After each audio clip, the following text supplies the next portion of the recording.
Buenas. Me da dos, por favor. Listo, muchas gracias. And here we go.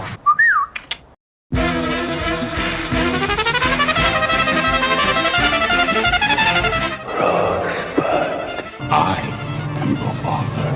This is Sparta! You shall not pass! Expecto Patronum! You're gonna need a bigger boat. Bond. James Bond. English, motherfucker! Do you speak it? ¡Tú eres un juguete! 35 milímetros.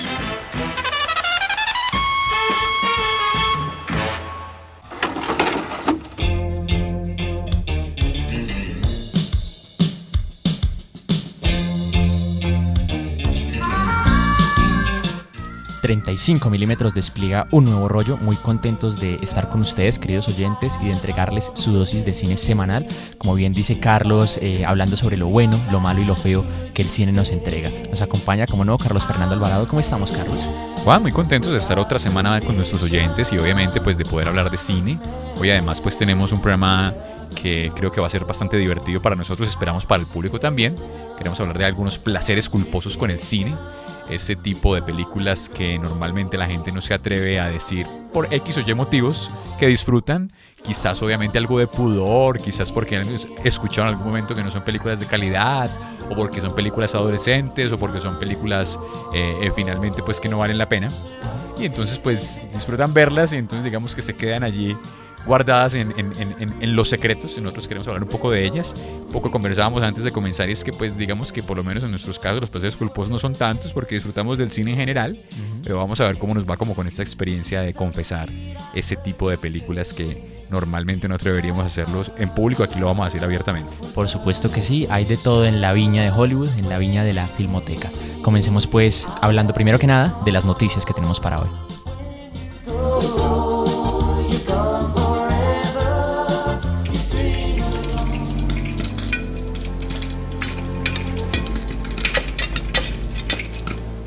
Mientras se cocinan las crispetas,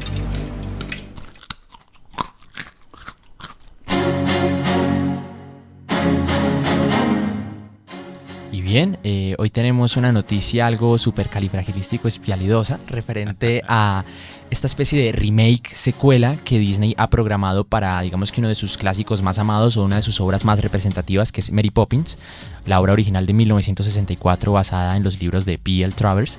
Y que bueno, inclusive hace poco hubo una película relacionada como con ese detrás de cámaras, con ese cómo fue la lucha entre Walt Disney intentando conseguir los derechos para el libro, que fue Salvando al señor Banks, que me parece una película muy bella, muy conmovedora. Pero bueno, digamos que esta noticia tiene que ver con que ya se tienen como los actores principales, ya se tiene al director y aunque no se tiene una fecha tentativa de estreno, pues ya se sabe que por lo menos se está trabajando. Bueno, partamos de que se ha elegido a Rob Marshall como director de Chicago, una obra que fue muy aclamada en su momento, creo que es del 2002, si mal no recuerdo. Sí, yo tampoco recuerdo bien. Piratas del Caribe 4, que realmente es la que menos he disfrutado de toda la tetralogía. Dentro del Bosque, que fue un musical que realizaron, estrenado hace unos 2 años. Bueno, el musical en Broadway y la película estrenada hace 2 años. Y Memorias de una Geisha, que no he tenido el placer de verla. Entre el reparto tenemos a Lin-Manuel Miranda, que se ha encargado más que nada como por proyectos musicales en Broadway y en una que otra banda sonora. Y como Mary Poppins tenemos, yo diría, al menos a mí me cogió como sorpresa, a Emily Blunt, quien conocemos por haber estado en Edge of Tomorrow, siendo la bruja de metal, en El Diablo Viste a la Moda, siendo Miranda, en Los Muppets, en Sicario, por ejemplo, y recientemente en El Cazador y la Reina de Hielo, siendo esta la Reina de Hielo. Yo realmente no esperaba que ella fuera pues Mary Poppins. De pronto tenía muy en la cabeza la fantasía de que Anne Hathaway terminase siendo ella, ya que digamos que uno de sus primeros pasos dentro del cine fue siendo como una especie de alumna de Julie Andrews, que fue la original Mary Poppins. Entonces tenía como que esa fantasía, sabiendo que también Anne Hathaway canta también. Pero bueno, tenemos a Emily Blunt. No sé si será bueno, si será malo. ¿Qué podemos decir, Carlos? No sé qué le parece esta noticia sobre... otra cosita. Este clásico no sería propiamente un remake, como en su momento se había pensado, sino que sería una secuela. Ocurriría 20 años después de la original. Oh, qué interesante el tema de la secuela. No, pues finalmente, pues digamos que hay un buen director detrás. Rob Marshall es un director, digamos, muy de industria, pero que ha hecho cosas interesantes, sobre todo pues que tiene ya una carrera detrás, sobre todo con el género musical. Y pues que eso, digamos, por lo menos anticipa que han pensado en un director precisamente para trabajar una película que tiene ese tipo de estructura y que si van a continuar, digamos, en clave de secuela, mantener un poco el tono original. Pues Emily Blunt yo no la he escuchado cantar, no Yo sé tampoco, realmente. si qué tal lo haga. Bueno, finalmente todos estos actores son muy, muy, digamos, educados para ese tipo de cosas y se preparan para los papeles. Interesante. Solo me gustaría decir que para mí la mejor Mary Poppins realmente está en Los Simpsons, Carrie Bobbins. Creo que Sí, esa por es supuesto. la mejor versión que yo he tenido, más moderna, más contemporánea. Es cierto. A mí me llama mucho la atención porque retornar, digamos que a todo este tema de los musicales, me parece que configura actores muy íntegros. Se retorna como al cine de los años 20, los años 30, donde el actor tenía que cantar bien, tenía que actuar bien. Era como un super actor, alguien muy completo. Me gusta mucho pues como toda esta modalidad. Y bueno, teniendo en cuenta que es una secuela, también me gustaría ver ahora cómo mezclan todo este lío de animación. Puede ser 3D, puede ser 2D. Me gustaría más que fuera 2D. Me parece realmente como más emocional, más entrañable. Pero bueno, habrá que mirar como siempre. El proyecto, no sé, yo le daría una oportunidad al menos. ¿Está pronosticado para qué año? ¿Todavía tiene Habían fecha dicho, escuché por ahí en uno de los portales que para 2017, pero yo realmente no creo porque Tan rápido, estamos sí. a menos de un año pues de eso y apenas están escribiendo el guión. Ah, y por cierto, el guión lo está escribiendo David Magee, que puede que a muchos no les suene, pero es el escritor actual de la siguiente película de las Crónicas de Narnia, La Silla de Plata, y escribió La vida de Pi, de Ang Lee, y Descubriendo Nunca Jamás, que me parece una de las Ok, películas bueno, pues no. más conmovedoras que he visto en mi vida. Pero sumando entonces ese trabajo en guión, pues digamos que por lo menos hay un buen cartel para esperar por lo menos, digamos, quizás una buena película. Esperemos que sí, igual está basada en los siguientes libros que P.L. Travers también escribió. Bueno, pasando a nuestra segunda noticia, tiene que ver sobre cómo con la NBC y más concretamente su división Comcast Corporation y su división NBC compró DreamWorks. Está en la opción de ir comprando DreamWorks por un valor de 3.800 millones de dólares. Es bien sabido, bueno, puede que muchos no lo tenían tan en claro, DreamWorks estaba en un severo conflicto monetario, por eso es que el año pasado no sacó ninguna película, estaba prácticamente al borde de la quiebra, al borde de cerrar, y pues como que este año apenas están intentando como que otra vez salir de las cenizas, teniendo en cuenta que ya se estrenó Kung Fu Panda 3 y creo que tienen otra película pensada para finales de este año que creo que es Trolls. El año pasado nada más vimos Home, que pues fue una propuesta como que muy sencilla, muy normalita, pero para ser una empresa que está acostumbrada a sacar de 3 a 4 películas por año, sí se nota que el golpe ha sido fuerte y no ha tenido como que tan buen recibimiento en taquilla. Pues no sé, Carlos, ¿qué podrá pensar de esto? Esta división de Comcast Corporation es la mayor compañía de servicios de televisión en Estados Unidos y en Sí. Latinoamérica, y es propietaria de Fandango Films, que es como que no tengo muy en claro, pero creo que es un centro de cines de la NBC, de la Universal, es dueña, y al mismo tiempo de Illumination Studios, que es como una competencia que tenía DreamWorks en su momento, que es la encargada de hacer Los Minions, o mi villano favorito. Pues digamos que desde el punto de vista económico, claro, son ese tipo de estrategias de consolidación de grupos que terminan por reunir empresas con marcas reconocidas y que se aprovechan de las situaciones económicas para repotenciarlas. Pues que finalmente, digamos, pues que alegra que haya forma de que la empresa no muera. El tema que se viene precisamente cuando se hacen estas uniones corporativas es pensar qué tipo, digamos, de tono se le va a orientar desde el punto de vista, digamos, de estilo, desde el punto de vista, digamos, de orientación narrativa a la empresa. DreamWorks tiene un sello, tiene un tipo ya, digamos, de trabajo consolidado, qué tanto se mantiene o no se mantiene. Y ese tipo de cosas afectan normalmente a los fanáticos, digamos, más fieles porque hay variaciones. Recuerdo un caso muy rápido y es finalmente, digamos, cuando pasan todos los derechos de animación de Marvel a Disney. Hubo una Sí. resistencia fuerte, por ejemplo, de los fanáticos porque Marvel estaba trabajando de otra manera y Disney pues hace su propia reconstrucción con sus propios estilos que finalmente son más de públicos adolescentes e infantiles. Cancelando series muy buenas que Exacto. desgraciadamente quedaron perdidas. Y efectivamente ese tipo de cosas pasan con las uniones corporativas. Entonces, desde el punto de vista de la existencia, bien para que la quiebra no termine por eliminar. ¿Qué vendrá? Y habrá que esperar. Ahora, NBC es uno de las subsidiarias finalmente que hace televisión de muy buena calidad. Uno podría pensar que pueden haber allí trabajos, digamos, en equipos que vaticinen algo interesante. Habrá que esperar a ver. Habrá que esperar entonces, como siempre. Pasamos entonces a nuestra siguiente sección.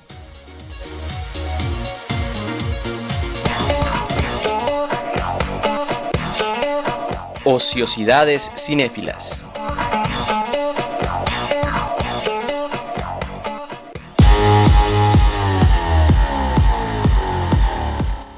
Carlos, ¿qué se le viene a la mente cuando yo le menciono a Alan Smithy? Bueno, finalmente digamos que la figura de Smithy me recuerda rápidamente un capítulo de Los Simpson, en que el señor Burns hace una película para promover finalmente algunos valores universitarios y gente que pueda, digamos, terminar en su planta.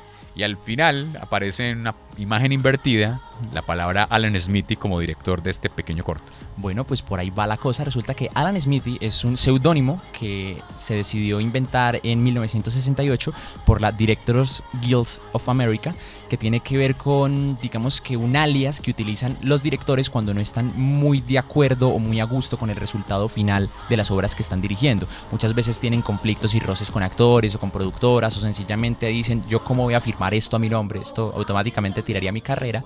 Entonces firman como Alan Smithy. Digamos que uno de los casos más sabidos es Dune, de 1984, dirigida por David Lynch.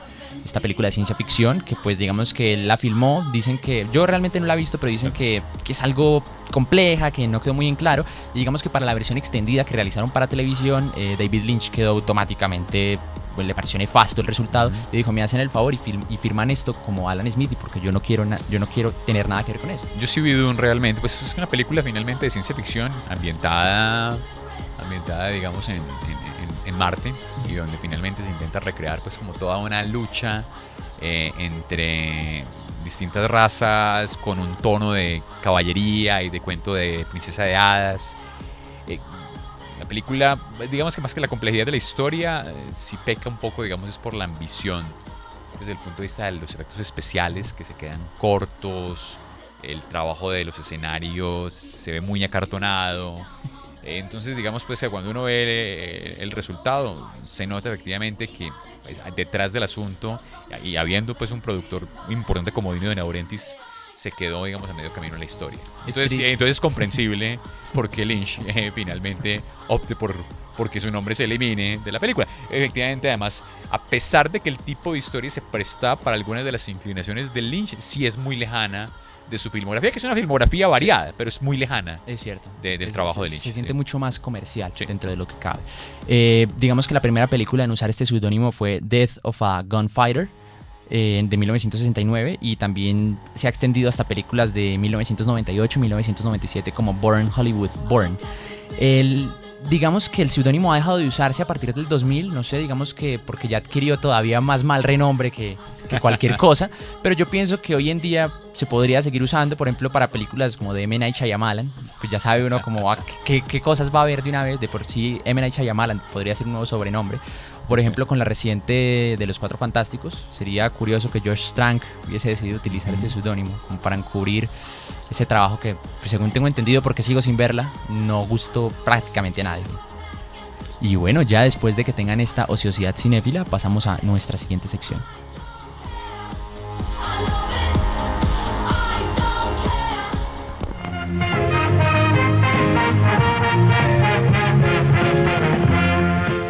Interludio musical.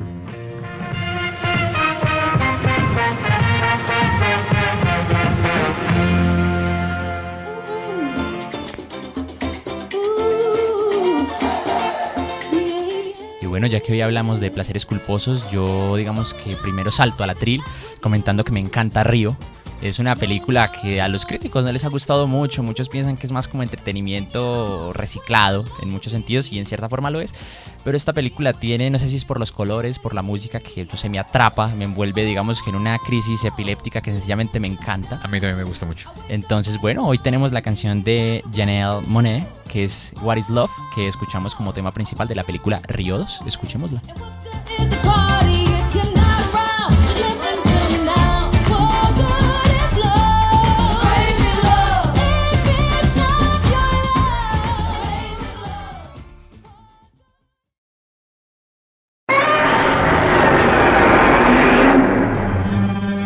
En una época donde Godzilla salva a la humanidad mientras que Superman la destruye, 35 milímetros te explica lo que pasa. No te pierdas tu dosis semanal de cine todos los martes a las 7:15 de la noche. 35 milímetros, un programa donde se piensa, se habla y se vive el cine. Todos los martes a las 7:15 de la noche.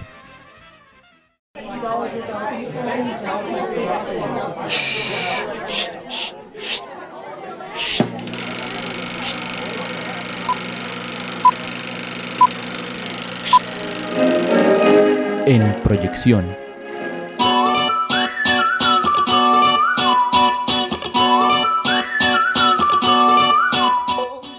Bueno, ya nuestro plato principal para quienes apenas nos sintonizan, hoy estamos hablando de Guilty Pleasures o placeres culposos, de esas películas que sabemos que son malas, pero que nos encanta y que no podemos evitar comentarlo. Bueno, no sé si Carlos quiere empezar primero que yo o empiezo yo. No, comienzo yo. El tema de los placeres culposos, digamos, antes de penetrar en el asunto, tiene un poco el tema del referente de qué es una buena o una mala película, lo cual finalmente, digamos, sin entrar en discusiones muy hondas, tiende a relativizarse desde muchos puntos de vista. Totalmente. Muchas de las películas que vamos a mencionar acá, digamos, algunas podemos decirlo, no nos parecen buenas películas, pero las disfrutamos. Hay unas que yo disfruto mucho, no me parecen malas películas, pero que efectivamente la crítica, o por lo menos en general el imaginario colectivo, gira alrededor de que son de mala calidad. Y para eso, digamos, mi primer placer culposo es la saga de Rápido y Furioso.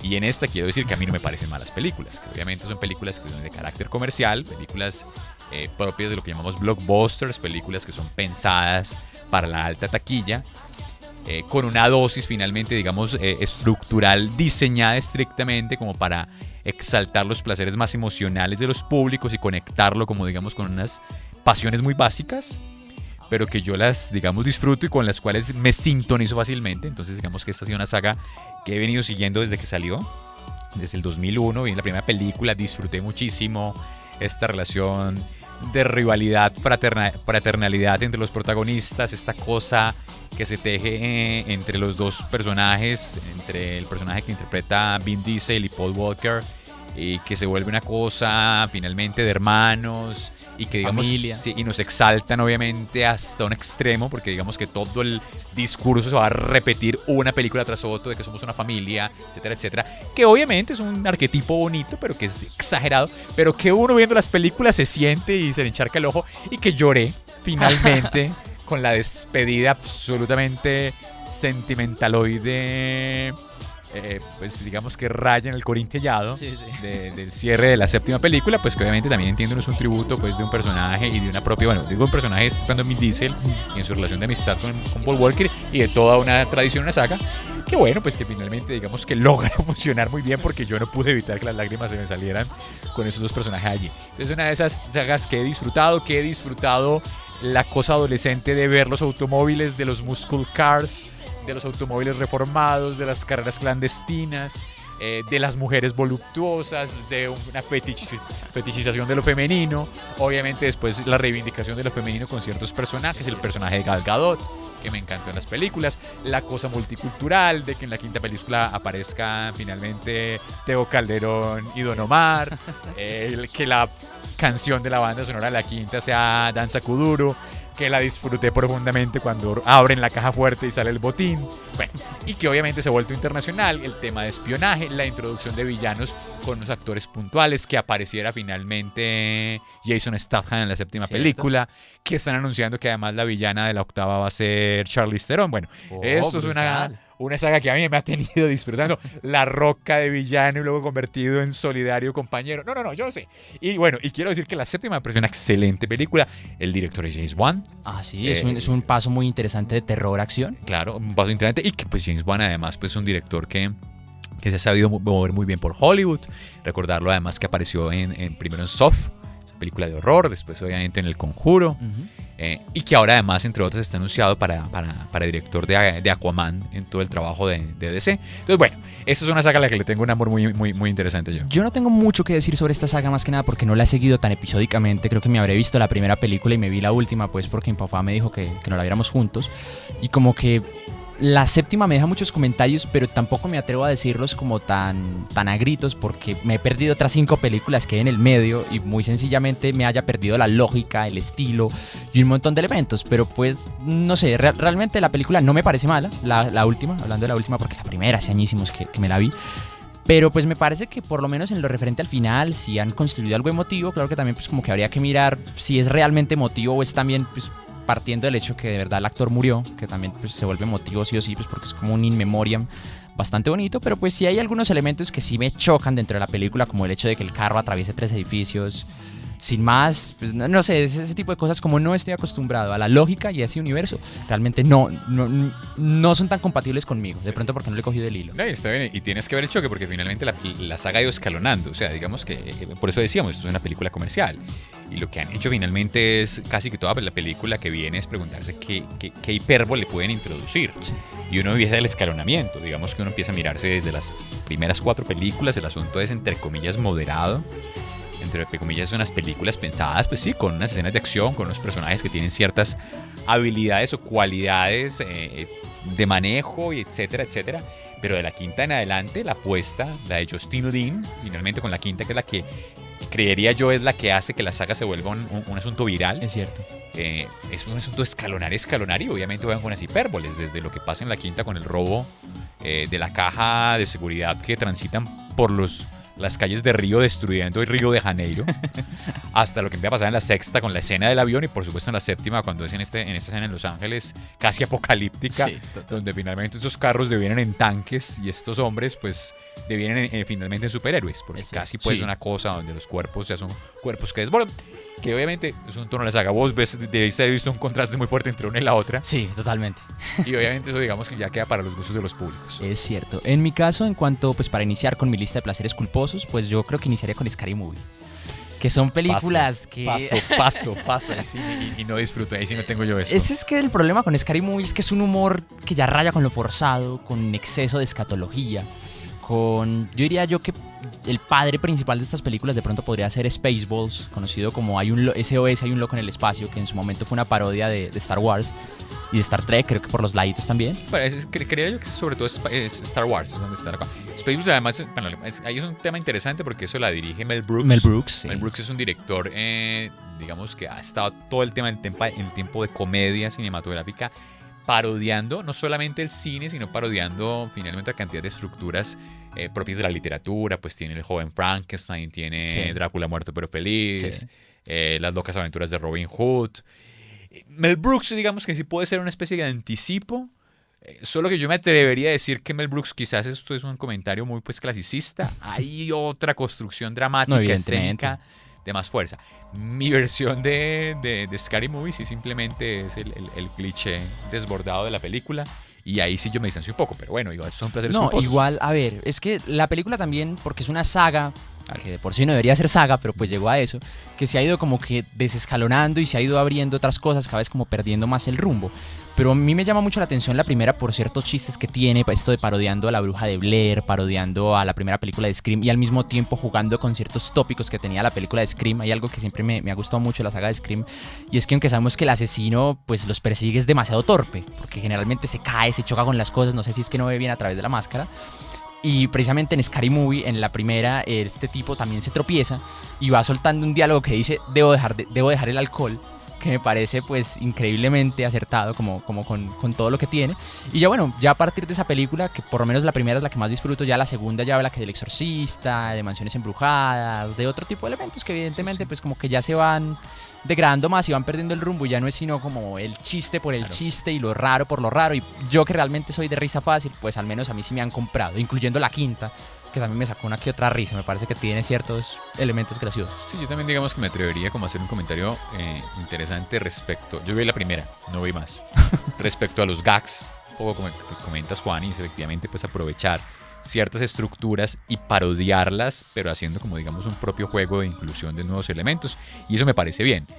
Pero digamos que ya se vuelve, digamos, este humor tan fácil, tan Sí. rápido, que a mí me cansa un poco el Sí, asunto, sí. y por eso yo no me he atrevido con algo más allá de la primera. Y Es- creo que no me atreveré además. Es cierto, y lo curioso es que yo creo que a la larga sí terminan vendiendo, porque supuestamente no le gustan a nadie, Sí. pero cada cierto periodo de tiempo sale las 6, las 7. Igual, hasta ahora no hay nada confirmado para más, pero Interesante de todos modos, digamos, en un comentario un poco más amplio, es efectivamente cómo han trabajado sobre un género, o sea, Es es cierto. género de comedia sobre género de terror. Y esa reescritura, pues por lo menos digamos que tiene en germen algo interesante. sí, pero que ya, yo digo que en su momento quería asomar un poco por la sátira, pero a la larga sencillamente se fue a lo ridículo, de pronto a lo kitsch, completamente. De pronto otra película que quisiera yo resaltar dentro de mi lista podría ser Sucker Punch, que fue una película que fue vapuleada terriblemente por la crítica, sí. pero yo no le veo cuál es lo malo. A mí me No. parece una película muy creativa y que sencillamente cuenta algo que se podría contar de otra forma, solo que de una forma más loca. A mí me fascina Sucker Punch, de una de mis películas favoritas.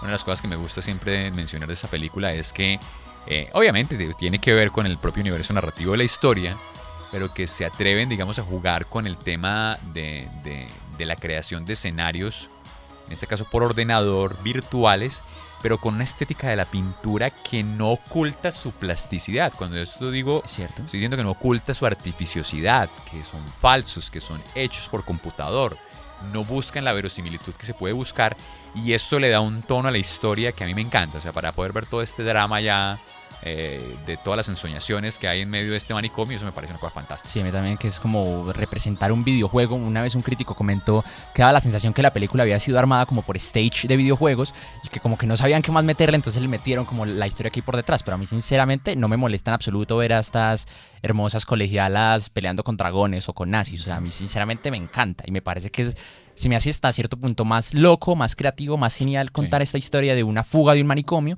a través como de estas fantasías. A mí sinceramente pues me encanta y no tengo mayor crítica sobre ello. Sería lo mismo. Otra película, hay 2 películas de superhéroes que van muy ligadas por el mismo año, que a la crítica no le gustó en absoluto, de pronto porque las vieron muy sombrías, muy tiradas hacia otro estilo, pero que a mí me gustan, cada vez que las veo las disfruto, y una vendría a ser Hulk, que esta ya no me parece de lleno placer culposo, sino infravalorada. Sí, me parece que no la valoran como es. Y la otra es la primera versión cinematográfica de Hulk, claro, que es la dirigida por Ang Lee en el 2003. Ang Lee pues es un director taiwanés que además siempre fue curioso que fuera la selección para este proyecto. Ang Lee venía pues de una carrera en los 90s dentro de su país, trabajando obviamente como ciertos tópicos, el tema de la crisis familiar, el tema de las relaciones homosexuales. Había construido un universo muy interesante, ya luego exploró un poco la parte épica con el tigre y el dragón. Pasa Hulk, que es, digamos, singular. La crítica, como bien lo dice Juan, es completamente dura con el asunto. Recuerdo que uno de los argumentos era el tema de la verosimilitud del CGI en ese momento, que a mí no me choca tanto. La ausencia de un villano. Pero yo pensaría que finalmente, digamos, pues sin justificarlo detrás de las historias de los cómics, me interesa, que está basado en eso, pero me interesa es que este Hulk está planteado, digamos, en un poco más del conflicto del monstruo interno. Y un conflicto psicológico muy denso. Fabuloso. Y tiene una narración de las que yo recuerdo que he visto superhéroes que respeta la estética de viñetas, incluso hasta trasladarla ¿cierto? a la pantalla fantástica. O sea, yo disfruté mucho de la película y en ese sentido comparto tu opinión. No es un placer culposo, es una de las películas que creo que son infravaloradas. Sí, o sea, de pronto muchos dicen que no se asemeja al cómic, que eso a mí a la larga realmente no me importa si se asemeja o no. Muchos dicen que tiene un ritmo muy lento. Puede ser, pero pues porque de por sí la película es densa, es muy psicológica, explora mucho en los traumas que el personaje de Bruce tiene, y a mí sinceramente pues eso me encanta. Sí, me encanta de algún modo esa película da una lección anticipada a lo que viene después con el género de superhéroes, y es no eliminar, pero restarle importancia o no pensar que siempre el conflicto, digamos, físico deba ser el centro de la historia. Es cierto. Que puede pasar en algunas películas de superhéroes. Aquí eso está, pero digamos que le da paso a otro tipo de rasgos propios del género. Es cierto. Otra película del mismo año, que pues es algo no tan oscura, más bien quiere forzar un tinte oscuro que no le sale tan bien, es Daredevil, que fue la primera película del personaje, protagonizada por Ben Affleck, el hoy Batman, que pues a mí realmente no me parece tan mal. O sea, yo cada vez que la veo la disfruto. Me sumo igual, sí. De pronto lo que no me gusta es que hay como cierta caricaturización que no le pega bien al personaje y que no se alcanza a desligar tanto de lo que hizo el Hombre Araña unos años antes y de lo que hizo Batman de Tim Burton otros años más atrás.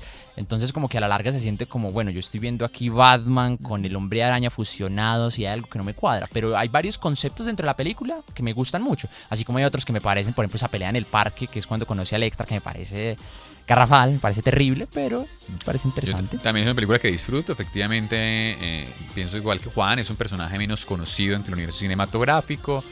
Entonces la fanaticada, digamos que arremete contra la película porque siempre están esperando una visión más oscura de Daredevil y entonces sienten una cosa más ligera, más pop.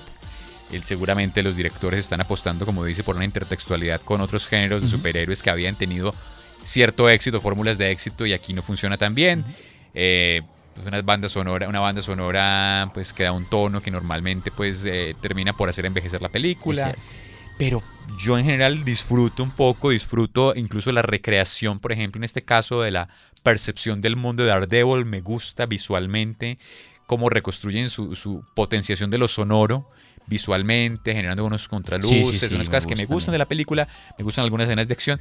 Una cosa que sí me disgusta un poco es el villano. Siento que Colin Farrell intentando pues, hacer como cierta psicopatía, la vuelve caricatura. Entonces no disfruto mucho. Electra me encanta a mí, Jennifer Garner. Sí, porque me parece Además buena que esto elección. dio origen a una secuela que también fue infravalorada, creo yo. Esa sí no la he visto. Sí, Electra. Pero me sumaría a eso. Bueno, yo quisiera antes de no sé cómo vamos de tiempo. De ir antes terminando, sí, ya unos últimos apuntes, Carlos. Quisiera un último placer culposo que es, creo que ya eso es una pentalogía, sino, no sé cómo se dice cuando sean 6. Sí. Exalogía. Sí, Creo, exalogía creo. sería. Sexalogía. Eh, No, bueno, no sé. De actividad paranormal. Oh. Que pues obviamente, digamos, tuvo cierto reconocimiento por la crítica en su momento, una película independiente, una película que se hace en el 2006, la primera obviamente estoy haciendo referencia a la primera película de la saga, que además pasa inadvertida hasta que termina pues ser reconocida, yo no sé si en este dato estoy equivocado, por Spielberg y su equipo, Creo que sí. sí, y entonces terminan por hacer un relanzamiento ya mundial, cambiándole el final a la historia, que además son las cosas simpáticas, de un final original distinto, y que en su momento funcionó muy bien, recuperando este asunto del falso documental. Es cierto. Yo en esa película la disfruté y la disfruto mucho, salté en la sala varias veces. Y obviamente lo que viene después empieza, digamos que a minorar y a explotar un poco en exceso los recursos, hasta en ciertos momentos, como la cuarta en especial, que es donde creo que la saga decae mucho. Además porque incluso intentan abrir como otro tipo, digamos, de estructura narrativa, empezar a justificar un poco lo que hay detrás de la paranormalidad. Pero, por ejemplo, las tres primeras yo las disfruto muchísimo. La tercera me parece que conforma una trilogía muy firme. Me encanta el juego en las temporalidades de las películas. La quinta, yo no he visto la sexta. Eso debe ser, Sí. La quinta es una versión que hacen intentando como antes de la historia y en paralelo en otro lugar distinto, con otros personajes distintos, además como con cultura latina. Y que son películas pues, que terminaron pues, por ser vapuleadas pues, Sí, totalmente. y burlarse un poco el asunto. Escucho por actividad paranormal nos va Sí. a tocar en algún momento, pero creo que es una de esas dos placeres culposos que disfruto y que creo que hay cosas interesantes. Pues yo realmente no las he visto de pronto porque me he dejado llevar mucho por la crítica, pero pues sí sería bueno echarles unos vistazos. Inclusive me gustaría dedicarle más adelante un programa a todo el género del found footage, que pienso que de ahí se podrían sacar elementos interesantes. Bueno, Carlos, el rollo ya se nos acabó por el día de hoy. Muchísimas gracias a todos nuestros oyentes. Recuerden que pueden visitarnos en nuestras redes sociales, La Caja de Fantasías en YouTube, donde pueden encontrar todos nuestros programas, o Somos 35 milímetros, nuestra página de Facebook. Muchísimas gracias, Carlos, por habernos acompañado hoy. No, Juan, por la invitación y espero estar con ustedes nuevamente. Muy bien, hasta la próxima semana.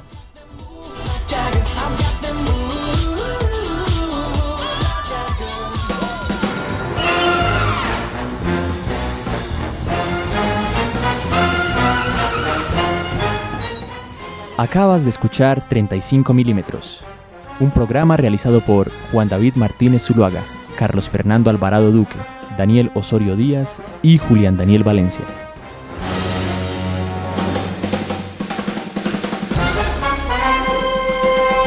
Hasta la vista, baby.